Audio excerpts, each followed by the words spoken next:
Buenos días, supersapientes. Estoy muy feliz de poder empezar este vídeo dándole las gracias a mi querido patrocinador, Fernando MZG. A ti va dedicado, querido supersapiente. Intentaré que esa aportación, ese acto gratuito de mecenazgo, revierta en ti de la manera más sapiencial posible. Gracias, querido.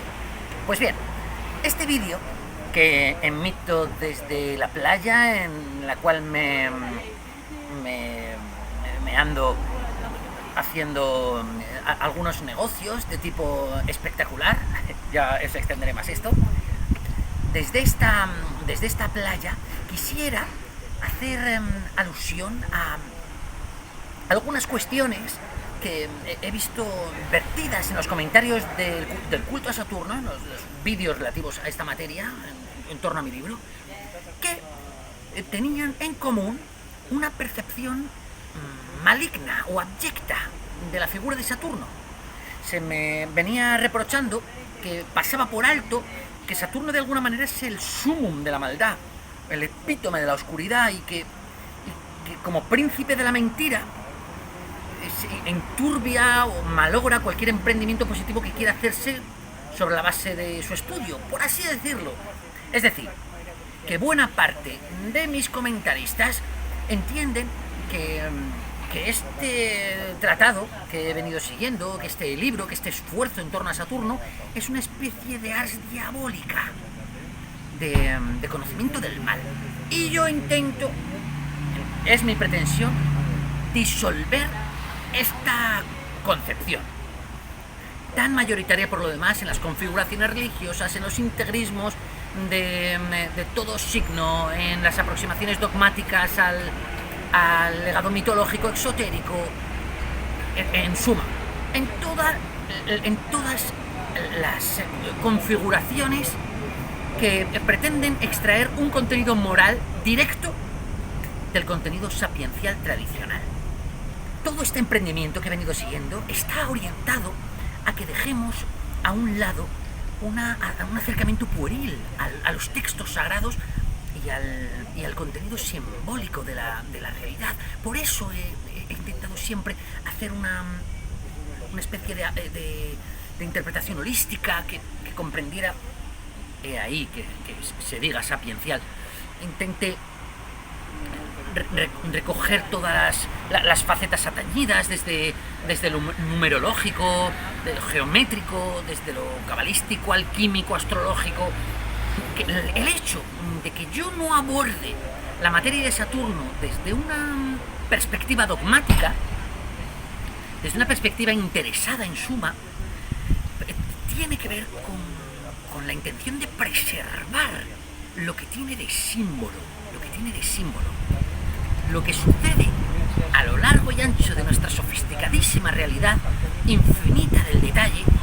Es algo difícil de resumir en un relato literario positivo, sin flecos, en esa denominada literatura inspirada, y necesita de entender que en cualquier propuesta positiva, dogmática, esquemática, escritural, hay un esfuerzo de concentración que se usa inevitablemente de expresiones que deben transponerse del significado, de las que debe intentar extraerse más de lo que literalmente sugiere, pero no solo poéticamente o metafóricamente, sino también en un sentido simbólico profundo y más, si cabe, en un sentido esotérico. La figura de Saturno, por ejemplo, que corresponde, como sabemos, a una luminaria que brilla en el cielo con un aro a su alrededor, no es solo está refiriéndose a ese estelar, a ese planeta, estrella errante, última del cielo visible, con sus interpretaciones astrológicas relativas a ser el sumum de la realidad, el último de los cronocratos, de los planetas sociales. Lo que tiene, sobre todo en sí, esa figura de Saturno, es ser un reflejo del todo, del tiempo, y ser el señor de la creación. Que la literatura lo haya considerado Satanás a Saturno, tiene que ver con que él gobierna el grado máximo de perfeccionamiento de la forma. De la forma. Toda vez que vivimos unidos en el reino de la forma, el acto máximo de perfeccionamiento de la misma es el acto de acabamiento, de petrificación, de cristalización de ese proceso formal que iniciamos en el nacimiento, que inicia desde el nacimiento todo cuanto está regido de la forma en el mundo, hace que acabe en esa sagrada petrificación, en esa sagrada rigidificación. Eso es Saturno esencialmente, la muerte por agotamiento de la posibilidad dentro de la forma, que nosotros consideramos un enrigidecer, pero que más bien debiéramos interpretar la sal alquímica, el hecho de quintaesenciar algo hasta su máxima solución. Tradicionalmente se ha venido confundiendo la figura de Satanás con la figura del demonio, con la figura de Lucifer, con la figura del rey del inframundo, ¿ok? Estas categorías se han venido utilizando indistintamente en enorme confusión, y mi intención es esclarecer lo que tengan de distinto para poder dilucidar qué hay en cada una de esas genuinamente, para poder quitarnos ese equívoco de la cabeza tan disfuncional de equiparar oscuridad a mal y luz a bien. No obstante, sea obvio que Luzbel, el portador de luz, Lucifer, considerado por muchos el epítome de la maldad, sea el ángel de luz. ¿Cómo se explica esto si la luz está asociada al bien? En fin, nuestra realidad, tradicionalmente tal y como el eje de la cruz cristiana evidencia, se simboliza principalmente a modo de columna, a modo de eje. Un eje que nuestra misma verticalidad evidencia. De lo más grosero, de lo más arraigado al mundo, desde esa piedra cúbica saturnal Rubens Nigra hacia la elevación lunar, esa especie de montaña gris en la cima, esa calavera, el monte de la calavera, la cima lunar de nuestra propia efigie corporal. Pues bien, el hecho de que la cruz sintetice esto se ve acompañado, se ve extendido, se ve completado del significado por lo que Saturno tiene que aportar. Saturno, ante todo, habla de la estructura en la construcción de este mundo. Es el sello del constructor de este mundo, pero no el arquitecto, lo que los masones llaman el arquitecto, el gran arquitecto del mundo, ¿verdad? El demiurgo. Porque el demiurgo y Satanás no son lo mismo, son lo exacto opuesto. Saturno es la estructura ósea, las tibias enfrentadas de esta construcción, y por lo tanto esos ejes cartesianos, esa especie de perfección de la cuaternidad en la cual podemos encontrarnos, digamos el epítome de este plano tridimensional en el cual estamos sumidos. Es el señor de esta realidad, razón por la cual en la antigüedad se le denominaba tiempo y se le atribuía como mayor de sus rasgos la plasmación del tiempo, y que cualquier reloj que veamos alzado sobre una torre como plasmación del gran reloj solar sea una cruz cristiana en suma, una especie de ejes cartesianos. He aquí su importancia, que además hacen alusión a los distintos puntos del tiempo, a los distintos números, a las distintas numeraciones. Lo sagrado del reloj como gran símbolo cronométrico, cronolátrico, como gran emblema de la cronolatría, del culto al tiempo, del culto a Saturno, es que pone en relación las direcciones espaciales con los grandes números. Y los números, queridos amigos, son los grandes señores de la creación, los grandes dioses del pandemonio, del panteón, cada una de cuyas colocaciones habla de una vibración distinta y de un grado distinto en el proceso cosmogónico de evolución de cualquier energía de este mundo, en su proceso de desarrollo, de desenvolvimiento natural de cualquier emprendimiento energético. Su estructura está marcada ahí. El tiempo, el cronómetro, el calendario y sobre todo el reloj, que expresa esa cruz en sus distintas colocaciones, alude a la evolución numérica de ese patrón. Saturno es sobre todo ese patrón, la estructura que gobierna la relación de esos números. Se me ha dicho que he sido seguramente tentado por esta especie de gran vampiro, por este dementor, este succionador de energía, por este mortecino, por este devorador de niños, y esas afirmaciones adolecen de una enorme falta de claridad conceptual en cuanto a la definición del mal. Una cosa es el demonio. El demonio, el sol espiritual, el demiurgo, esa entidad que se llamó Apolo, Shamash, Sol, Febo y otros muchísimos nombres a lo largo de la antigüedad, alude a cómo el sol, a lo alto de esta estructura, como podemos verle brillar en sagradas nupcias con la luna, va creando en su luz, en su impacto fotónico, si se prefiere, esta construcción holográfica, como cañón holográfico que gobierna este carrusel de formas, este praxinoscopio. Eso es el arquitecto del mundo. Ese es el portador de información. Ese es el reflejo del uno en nuestro mundo cuaternario, en el mundo de la dualidad. Pero el demonio, el demiurgo, no es Satanás, no es el diablo. El diablo es más bien su contrapunto, que desde el otro lado del eje, opuesto a Cáncer, que es ahí donde brillan a lo alto del eje de los solsticios, el sol espiritual, el demonio, el demiurgo, Saturno gobernando Capricornio, abajo de la estructura, en el final del infierno, el cornudo, el cáprido, lo que está haciendo es darle máxima conclusión, máxima perfección, máxima solidez, máxima cristalización. Es el cubo negro.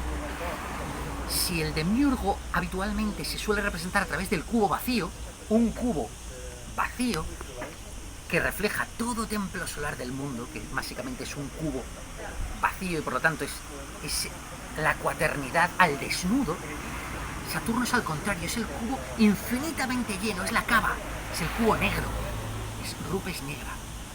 Por lo tanto es el proceso de acabamiento de lo real.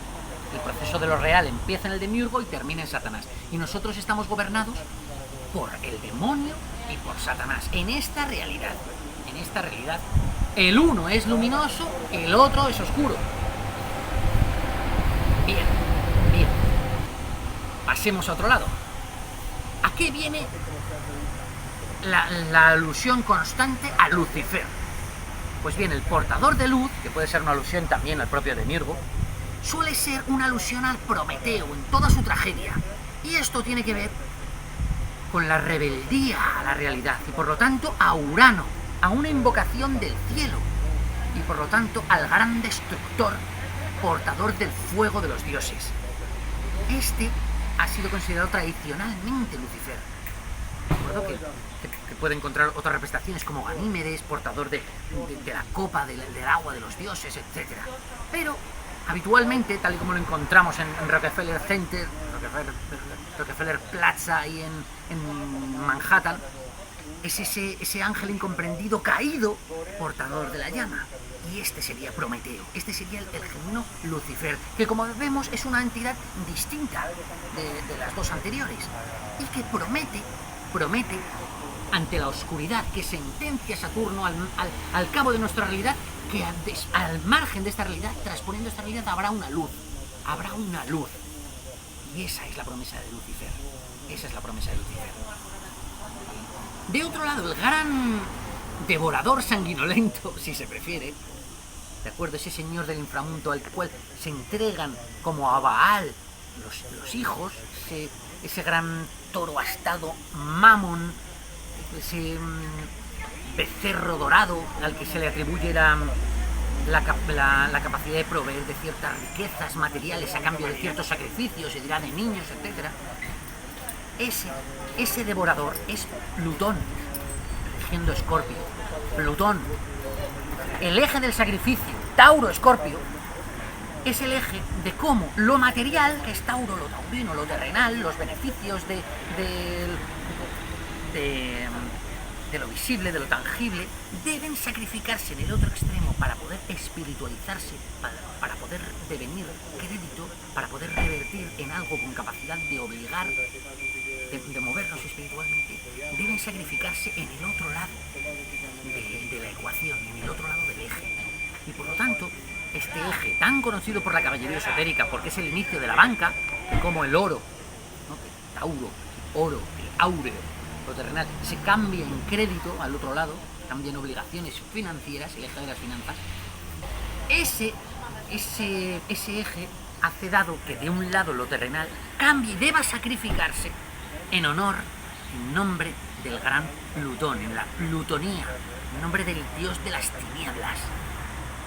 Eso ha hecho, se ha dado que muchos consideren que sacrificarse en esta vida y sacrificar objetos materiales, sobre todo aquellos que rezuman de vivacidad y de esplendor vital, máxime siendo jóvenes, siendo niños, etc., sacrificar a estos, ofrezca un gran rédito sacrificial, una especie de gran transferencia de valor al cabo de un sacrificio transferencial. ¿Ok? Pero son dioses distintos, es una oscuridad distinta a la que rige Escorpio. Plutón, el que aludo, el del eje de las finanzas, Mamón, Baal, es distinto. Es Satanás, Saturno, al cabo de Capricornio, es distinto Urano, el gran destructor, portador de luz y de la promesa de la regeneración, de la luminosidad, y es distinto el Demiurgo al cabo de la escalera vertical de nuestra realidad. Es decir, que hay varios tipos de oscuridades y varias de ellas, por no decir todas, maridan con lo luminoso, Lo que yo he intentado sacar en limpio en el culto a Saturno, queridos amigos, es que la luz y la oscuridad están inextricablemente unidas, acompasadas e entreveradas la una con la otra, se van intercalando, de tal manera que toda la serie numeral de los impares es luminosa y la de los pares oscura. Y que la una se intercala en la otra para que la anterior fructifique, y lo espiritual necesita de la mediación de lo oscuro. De tal manera que todos aquellos que vayáis por el mundo intentando exorcizar las tinieblas, sabed que estáis engañados en una visión parcial maniqueísta y tuerta del mundo. El satanismo consiste en haberos inculcado esa parcialidad de perspectiva, esa especie de ceguera en la mitad. Lo que debéis entender es que la espiritualidad completa necesita de la invocación de luz y de oscuridad. En el eje vertical, en el eje de los solsticios, en el de cetro de la monarquía, hemos visto que este culto simultáneo de luz y oscuridad surge a través de la invocación simultánea de Demiurgo y Satanás, de Demiurgo y Diablo, de demonio y Diablo. No nos quepa duda los señores que gobiernan aquí, Sol y Sol negro, Sol y Saturno. Pero en el eje del valor, gobernado por Tauro Escorpio, está la diosa Tierra, la diosa de la prodigalidad, Cibeles, en el centro de Madrid, y Plutón, el dios del sacrificio, el dios del dolor transfigurativo. La una incorpora luz y la otra oscuridad, ¿de acuerdo? Otra oscuridad.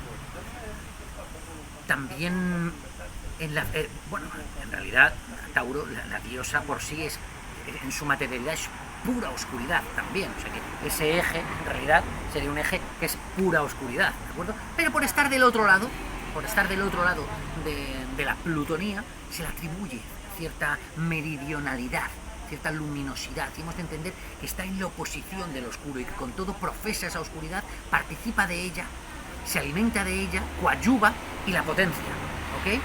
Y así en cada uno de los ejes. Si os interesan estos distintos ejes del mandala y de cómo ambos dos deben ser potenciados, el uno positivo, el otro negativo, por así decirlo, para bien, como en un tablero de ajedrez, en el cual lo blanco y lo negro redundan como en el pelamen, el más bien el plumaje de una urraca, lo blanco y lo negro, lo celestial y lo infernal, redundan en una especie de síntesis dual magnífica que nosotros mismos expresamos para bien, entonces decídmelo y abundaré sobre ello. No os equivoquéis, el bien está en la perfecta danza de la oscuridad y de la luz, no en eliminar la oscuridad a costa de la luz, ¿de acuerdo? Esto lo comento por mis queridos suscriptores que consideran que estoy totalmente seducido por la figura de Satanás, por el poder de las tinieblas, etcétera, haciendo gala pues de ese inventario de categorías tan fácilmente ofrecido por todas estas configuraciones exotéricas, integristas, más o menos dogmáticas de significado, etcétera. No. Para poder practicar el bien en este mundo hay que aprender a bailar, a jugar con ecuanimidad, con gracilidad, los ambos extremos de la ecuación, lo oscuro y lo luminoso, lo blanco y lo negro, no nos dejemos engañar. Bueno, dicho esto, doy por finalizado el contenido del vídeo, solo para añadir que dentro de poco publicaré una página web en la cual podéis encontrarme para contratar cartas astrales, tiradas de tarot y análisis grafológicos, ¿de acuerdo? Será una consultora, primero virtual, pero podréis también contratar mi consulta psicológica como psicografólogo forense y psicoanalista a través de la misma. Podréis comprar mi bibliografía a través de la misma y dentro de poco veréis cómo da comienzo a una escuela de misterios que deberá ser perfectamente introducida y extendida.